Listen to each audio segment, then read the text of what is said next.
ವೀಕ್ಷಕರೇ ನಮಸ್ಕಾರ, ಸಂಕಲ್ಪವಾಣಿ ನ್ಯೂಸ್ಗೆ ಸ್ವಾಗತ. ಇಲ್ಲಿ ಸಂಬಂಧಪಟ್ಟ ಬೀಟ್ ಪೊಲೀಸರು ಅವ್ರ ಮೇಲೆ ಇರ್ತಕ್ಕಂಥ ಮತ್ತು PSI ಮತ್ತು CPI ಅವ್ರನ್ನು ಕೂಡ ಇಲ್ಲಿ ಹೊಣೆಗಾರರಾಗಿ ಮಾಡಬೇಕು ಅನ್ನೋದು ನಮ್ಮ ಹಕ್ಕೊತ್ತಾಯ ಅನ್ನೋದನ್ನ ನಾನು ಬಹಿರಂಗವಾಗಿ ಇವತ್ತು ಹೇಳಲಿಕ್ಕೆ ಬಯಸ್ತೀನಿ.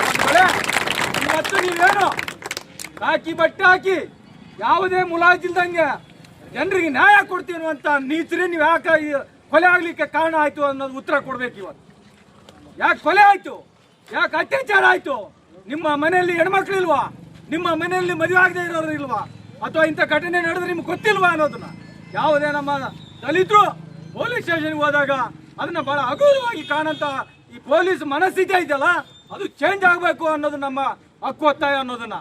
ಹಾಗಾಗಿ ನೀವು ಕೂಡಲೇ ಈ ಘಟನೆಗೆ ಸಂಬಂಧಪಟ್ಟಂಗೆ ಯಾರ್ಯಾರು ಅದರಲ್ಲಿ ಆರೋಪಿಗಳು ಎಷ್ಟು ಜನ ಭಾಗಿಯಾಗಿದ್ರೆ ಅವರೆಲ್ಲರಿಗೂ ಕೂಡ ಉಗ್ರವಾದಂಥ ಶಿಕ್ಷೆ ಆಗಬೇಕು. ಅದರ ಹಿನ್ನೆಲೆಯನ್ನ ನೋಡಬೇಕು. ಅಕ್ಕಪಕ್ಕದವ್ರನ್ನ ಸಹಿತ ಏನು ಹೆಣ ಬಿದ್ದದ, ಆ ಹೆಣ ಬೀಳ್ಬೇಕಾದ್ರೆ ಅಲ್ಲಿ ತರತನಕ್ಕೆ ಯಾರು ನೋಡಿಲ್ವಾ, ಅದನ್ನ ಯಾಕೆ ಹಂಗೆ ಬಿಟ್ರು ಅನ್ನೋದನ್ನ ಹಿಂದೆ ಒಂದು ಅದರಲ್ಲಿ ಕೂಡ ಬಾವಿಯಲ್ಲಿ ಬಿದ್ದು ಮರಣ ಹೊಂದಿರೋದು ಕೂಡ ಘಟನೆ ನಡೆದಿದೆ ಅನ್ನೋದು ಅಂದ ಮೇಲೆ ಇವತ್ತಂತ ಅನಾಹುತ ಆಗಂತ ಬಾವಿಗಳನ್ನ ಯಾಕೆ ಇಡಬೇಕಾಗಿತ್ತು, ಅದಕ್ಕೆ ಏನಾದರೂ ಭದ್ರತೆ ಏನಾದರೂ ಮಾಡ್ಬೋದಾಗಿತ್ತಲ್ಲ, ಯಾಕೆ ಮಾಡಲಿಲ್ಲ ಅನ್ನೋದು ಕೂಡ ಇವತ್ತು ಪೊಲೀಸ್ ಇಲಾಖೆ ಸಂಬಂಧಪಟ್ಟ ಇಲಾಖೆಯವರು ಅದರ ಬಗ್ಗೆ ಸಮಗ್ರವಾಗಿ ತನಿಖೆ ಮಾಡಿ ತಪ್ಪಿಸದ ಮೇಲೆ ಎಲ್ಲರ ಮೇಲೆ ಪ್ರಕರಣ ದಾಖಲು ಮಾಡಬೇಕು. ದಾಖಲು ಮಾಡಿ ಇವತ್ತ ಕುಮಾರಿ ಅಶ್ವಿನಿಗೆ ಆಗಿರುವಂತ ಏನು ಅವ್ರ ಕುಟುಂಬಕ್ಕೆ ಆಗಿರುವಂತ ಅನ್ಯಾಯವನ್ನ ನಾವು ಸಹಿಸೋದಿಲ್ಲ. ಕೂಡಲೇ ದುಷ್ಕರ್ಮಿಗಳನ್ನ ಆರೋಪಿಗಳನ್ನ ಹಿಂದೆ ಯಾರ್ಯಾರಿದ್ದಾರೆ ಅನ್ನೋದ್ರ ಬಗ್ಗೆ ಸಮಗ್ರವಾಗಿ ತನಿಖೆ ಮಾಡಿ ನಿಷ್ಪಕ್ಷಪಾತವಾಗಿ ಯಾರೇ ಇರಲಿ ಅವರನ್ನ ಜೈಲಿಗೆ ಕಳಿಸಲಿಲ್ಲ ಪೊಲೀಸರು ಅಂತ. ಈ ವಿಷಯದಾಗ ಹಿಂಗೆ ಆಗ್ತಾವ ಪ್ರತಿಯೊಂದು ಇನ್ಸ್ಟೆಂಟ್ ಅಲ್ಲಿ ನೆಗ್ಲೆಕ್ಟ್ ಮಾಡ್ತಿದೆ ನಿಮ್ಮ ಇಲಾಖೆ, ನಿಮ್ಮ ಕೆಳಗಿನ ಅಧಿಕಾರಿಗಳು ನೆಗ್ಲೆಕ್ಟ್ ಮಾಡ್ತಿದ್ದಾರೆ. ನೆಗ್ಲೆಕ್ಟ್ ಮಾಡೋದಕ್ಕೇನೆ ಇಂಥ ಘಟನೆಗಳು ನಡೀತಾವ. ದಯವಿಟ್ಟು ಸಂಬಂಧಪಟ್ಟ ಅಟ್ಲೀಸ್ಟ್ ಎಚ್ಚಿತನಾದ್ರೂ ನೀವು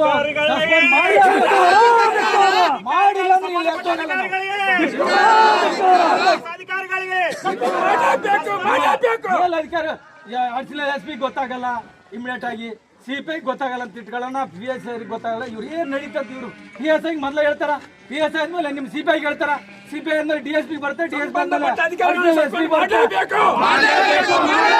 ಸಂಬಂಧಪಟ್ಟ ಅಧಿಕಾರಿಗಳನ್ನು ಸಸ್ಪೆಂಡ್ ಮಾಡಲೇಬೇಕು, ಸಂಬಂಧಪಟ್ಟ ಅಧಿಕಾರಿಗಳನ್ನು ಸಸ್ಪೆಂಡ್ ಮಾಡಲೇಬೇಕು. ಸಂಬಂಧಪಟ್ಟ ಇಲ್ಲಿ ತನಕ ನಮ್ಮ ದಲಿತ ಮಹಿಳೆಗೆ ಏನು ನ್ಯಾಯ ಕೊಡಿಸ್ಬೇಕಂತ ಬಂದಿದ್ದೀರಿ.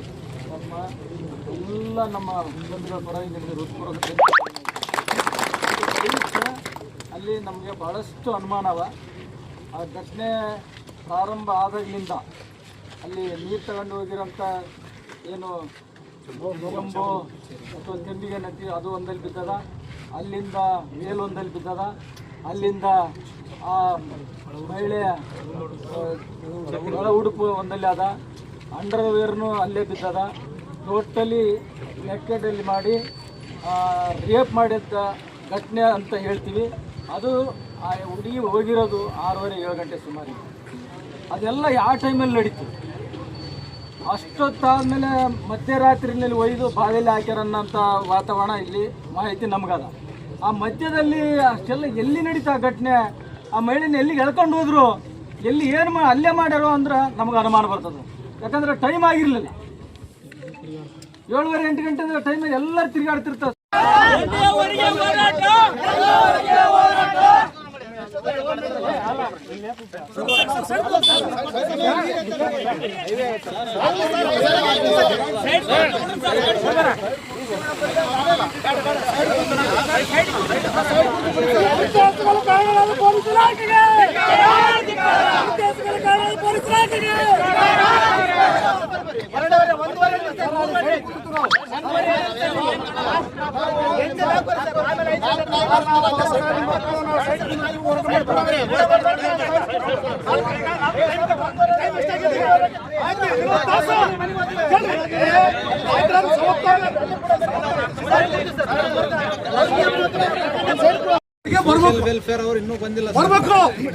ಒಂದು ವೇಳೆ ಬರ್ದೆ ಹೋದ್ರೆ ಎಷ್ಟು ಅನ್ನೋ ಟೈಮ್ ಆಗದಪ್ಪ, 12:30 1:30 2 ಗಂಟೆಗೆ ಹೈವೇಗೆ ಹೋಗ್ತೀವಿ, ಹೈವೇ ಬಂದ್ ಮಾಡ್ತೀವಿ.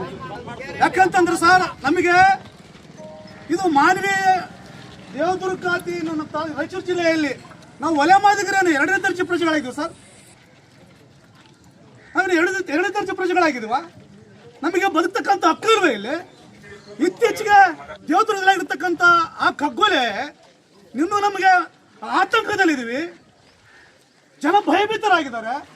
ಅಂತ ಸಂದರ್ಭದಲ್ಲಿ ಮತ್ತೆ ನಮ್ಮ ಅಶ್ವಿನಿ ನಮ್ಮ ಸಹೋದರರನ್ನು ಕಳ್ಕೊಂಡು ನಾವು ಯಾವ ರೀತಿ ಬದುಕಬೇಕು? ನಾವು ಇಲ್ಲಂತ ಅನ್ನೋದಾದ್ರೆ ಜಿಲ್ಲಾಡಳಿತಕ್ಕೆ ಮನವಿ ಮಾಡಿಕೊಳ್ತೀವಿ.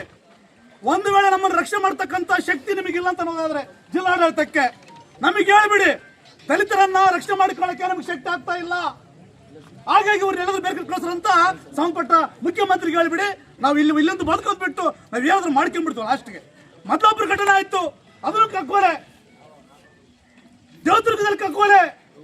ಈಗ ಅಶ್ವಿನಿ ಅಂತಕ್ಕಂಥ ನಮ್ಮ ಸಹೋದರಿಯನ್ನ ನಿಮ್ಮ ಡಿಪಾರ್ಟ್ಮೆಂಟ್ಗೆ ಮಾಹಿತಿ ಇದೆ ಸರ್, ಏನಾಗಿದೆ ಅಂತ ಮಾಹಿತಿ ಇದೆ. ಆ ಸಹೋದರಿಯನ್ನ ಆ ಬರ್ಬರವಾಗಿ ಅದು ಏನ್ ಮಾಡಿದಾರೆ ನಿಮ್ಮ ತನಿಖೆಯಲ್ಲಿ ಹೊರ ಬರುತ್ತೆ. ನಿನ್ನೆ ತಿಳಿಸ್ಯಾರ, ಯಾರು ಬಂದಿಲ್ಲ,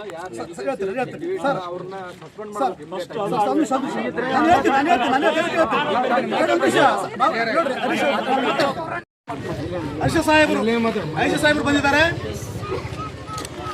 ಸ್ವಲ್ಪ ತುಸು ನೆಮ್ಮದಿ. ಬಳ್ಳಾರಿಯಿಂದ ಅಧಿಕಾರಿಗಳು ಬರ್ತಾರಂತಂದ್ರೆ ಇಲ್ಲೇ ಪಕ್ಕದಾಗಿರ್ತಕ್ಕಂಥ ಜಿಲ್ಲಾಧಿಕಾರಿ ಬರ್ತಾ ಹೋದ್ರೆ ನಮ್ದು ಎಂತ ಕರ್ಮ ಅಂತ ನೋಡ್ರಿ. ಇದು ಪೊಲೀಸ್ ಇಲಾಖೆಯ ಕರ್ತವ್ಯ, ಅದು ಬದ್ಧತೆ. ಬದ್ಧತೆ ಜಿಲ್ಲಾಡಳಿತಕ್ಕೆ ಇರಬೇಕಾಗಿತ್ತು ಸರ್. ಇಲ್ಲಿ ನಮ್ಮ ಜಿಲ್ಲೆಯಲ್ಲಿ ವಯೋಮಾದಿಗರಿಗೆ, ನಮ್ಮ ದಲಿತರಿಗೆ ರಕ್ಷಣೆ ಇಲ್ಲಂತಾಗಿದೆ. ನಿಮಗೆ ತಿಳಿದಿರುವಂತೆ ದೇವದುರ್ಗದಲ್ಲಿ ಘಟನೆ ಆಯಿತು, ಕಗ್ಗೋಲೆ ಆಯಿತು, ಇಂದು ಮದ್ಲಾಪುರ ಘಟನೆ ಆಯಿತು, ಈಗ ನಮ್ಮ ಅಶ್ವಿನನ್ನು ಕಳ್ಕೊಂಡಿದ್ದೀವಿ. ಹಾಗಾಗಿ ಈ ಸಂದರ್ಭದಲ್ಲಿ ಆ ಒಂದು ನನ್ನ ಸಹೋದರಿಗೆ ಅಶ್ವಿನಿಗೆ ಆಗಿರ್ತಕ್ಕಂಥ ಆ ಒಂದು ಕಗ್ಗೋಲೆ ಅತ್ಯಾಚಾರ, ಅವ್ರು ಯಾರೇ ಆಗಿರಲಿ, ಅವ್ರು ಯಾರೇ ಜಾತಿಯವರಾಗಿರಲಿ, ಅವರನ್ನ ನಿಮ್ಗೆ ಸಾಧ್ಯ ಅನ್ನೋದಾದರೆ ಆಂಧ್ರ ಮಾದರಿಯಲ್ಲಿ ಎನ್ಕೌಂಟರ್ ಮಾಡಿ ಬಿಸಾಕ್ರಂತಕ್ಕಂಥ ಜೀವ ಸರ್. ಒಬ್ಬಳೆ ಮಗಳು ಸಾರಾಯಮ್ಮ, ಆ ಕುಟುಂಬಕ್ಕೆ ಒಬ್ಬಳೆ ಮಗಳು. ಆ ಮಗಳನ್ನ ಬಲಿ ತೆಗೆದುಕೊಡ್ತಕ್ಕಂಥ ಕಾಮುಕರಿಗೆ ದಯವಿಟ್ಟು ಕಠಿಣ ಶಿಕ್ಷೆ ಆಗಲಿ, ಅರೆಸ್ಟ್ ಮಾಡಿರ್ತಕ್ಕಂಥದ್ದು ತಮ್ಮ ಮನವಿಯನ್ನು ಮಾಡಿಕೊಳ್ತೀವಿ. ಅಣ್ಣ ತಿಪ್ಪಣ್ಣನವರು ಮಾತಾಡ್ತಾರೆ ಸರ್, ಪ್ಲೀಸ್.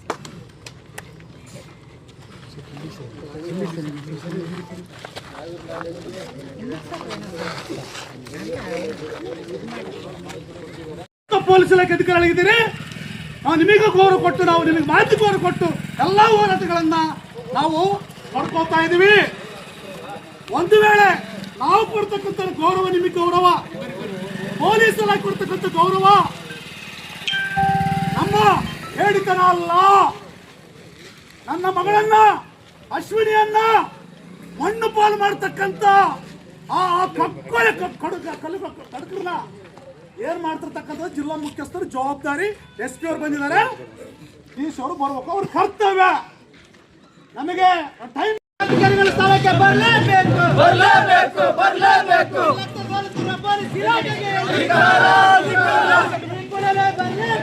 ಬರಲೇಬೇಕು, ಬರಲೇಬೇಕು.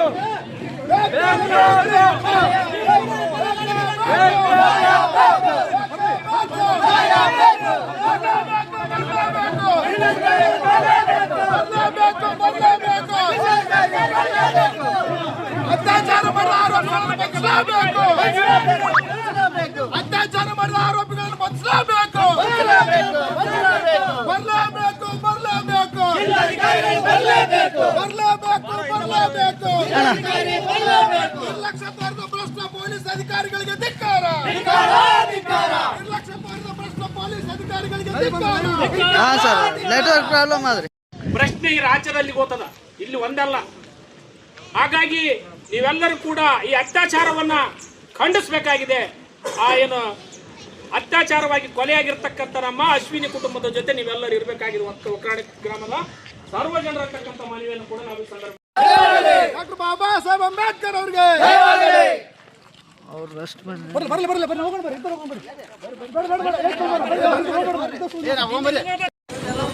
ಜಿಲ್ಲೆಯ SC ST ಸಮುದಾಯದ ಎಲ್ಲ ಸಮಸ್ಯೆಗಳನ್ನು ಆಲಿಸೋರು ಜಿಲ್ಲಾಧಿಕಾರಿ. ಆ ಕಾರಣದಿಂದ ಅವರ ಅಧ್ಯಕ್ಷತೆಯಲ್ಲಿ ಎಲ್ಲ ಸಭೆಗಳು ನಡೀತಾವೆ.